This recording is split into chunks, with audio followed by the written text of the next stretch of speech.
Friends, কি খবৰ? আশা কৰোঁ সকলো ভালে আছে। মোৰ অন্য এটা ব্লগলৈ আপোনালোক সকলোকে স্বাগতম জনাইছোঁ। আজি ৰাতিপুৱা সোনকালে উঠিলোঁ। আজি গৰু বিহুৰ হিয়া ভৰা ওলগ সকলোলৈকে জনালোঁ। সকলোৰে জীৱনত সুখ শান্তি।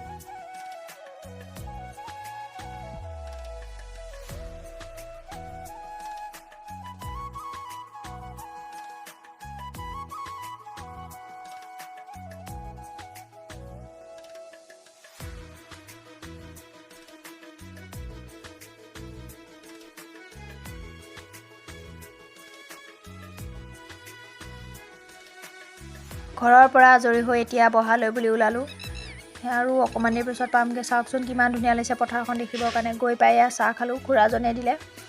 বহাৰ চাহকণ খাই বহুত বেছি ভাল লাগে। তাৰপিছত আপোনালোকক দেখালোঁ এয়া বহাৰ পৰিৱেশটো। দাদাহঁতে চাটৰ বস্তু কাটি আছিল, সেয়াও অলপ ভিডিঅ' কৰি ৰাখিলোঁ। এনেকৈ আৰু কি কৰে মই আপোনালোকক দেখুৱাম।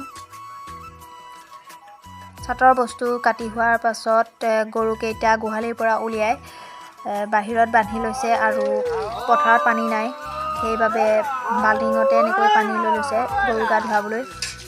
আৰু এয়া তাৱৈহঁতে খুৰাহঁতে মিলি গৰু গা ধুৱাইছে আৰু খুৰাই আশীৰ্বাদ দিছে।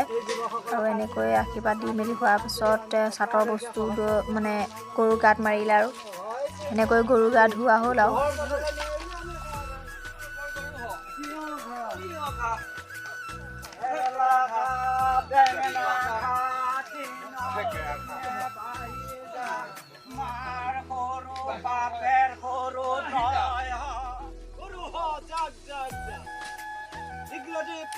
গৰু গা ধুৱাই হোৱাৰ পিছত গ'লোঁ শাক বুটলিবৰ কাৰণে। বহাত নানা ধৰণৰ শাক আছে, তাৰে ভিতৰত কেইবিধমান শাক আনিলোঁ, কিয়নো আজি গৰু বিহুৰ দিনা 100 শাক খোৱা হয়। সেইবাবে যিখিনি পাৰিলোঁ তাৰে এবিধ বুটলিলোঁ।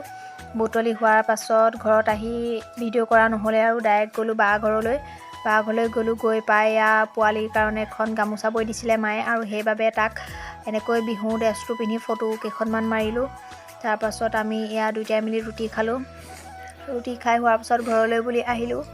ঘৰলৈ আহি গ'লোঁ বিহুৰ কাৰণে, কাৰণ কাইলৈ আমাৰ স্কুলত বিহু আছে, সেইবাবে বিহুৰ বাবে গ'লোঁ আৰু এনেকৈ দিনটো পাৰ কৰিলোঁ।